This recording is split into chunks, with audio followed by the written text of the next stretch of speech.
lang, huwag ka munang mag-scroll at syempre, magbibigay mo tayo ng ating word of the day at sagutin natin itong katanungan na to. Ang sabi dito, when light felonies are punishable. So yun, kunti lang yung katanungan natin pero maganda yung magiging konsepto nito at maraming nalilito din dito, no? Ang tanong lang natin dito is simple lang, kailan ba magiging punishable yung ating light felonies? So pag sinabi nating mga light felonies class, ito yung mga medyo mababa lang na krimen. Kumbaga may mga corresponding penalty lang din na mga arresto minor which is 1 day to 30 days, like for example ganyan. Okay? Now, kailan ba siya magiging punishable yung ating light felonies? Okay? So sa pagpipilian natin, letter A, attempted stage, letter B, frustrated stage, letter C, consummated stage, letter D, all of the above.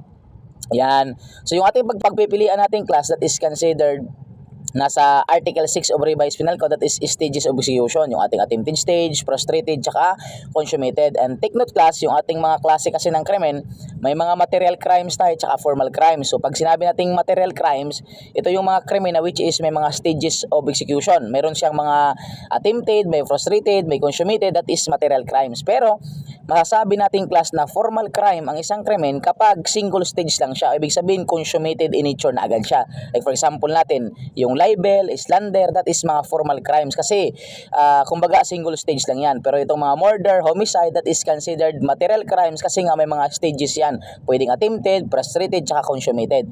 Ngayon ang tanong natin simple lang, when light felonies are punishable. Okay? Always remember class, the correct answer natin under ng Article 7 of Revised Penal Code, that is considered light felonies is only punishable when it is consummated. Ulitin ko, the correct answer natin dyan is Charlie. Ang light felonies class, in general rule, in general sense, light felonies is only punishable when it is consummated. Pero, syempre, in every general rule, there is an exception. Except class, in crime against person, in crime against property, ang light felonies, it is punishable even in attempted or frustrated stage. Kaya uulitin ko, in general rule, light felonies, it is only punishable when it is consummated. But except in the crime against person or crime against property, ay maaring punishable na ito kahit nga nasa attempted or frustrated stage pa lamang. Okay? Pero yung katanungan kasi natin class is masyadong generic, so unahin muna natin yung general rule bago tayo pumunta sa ating mga exceptions. Okay? Pag sinabi natin attempted stage class, so madali lang naman siyang intindihin, hindi mo na-execute lahat ng elements. Therefore, hindi mo nakuha kung ano yung gusto mo.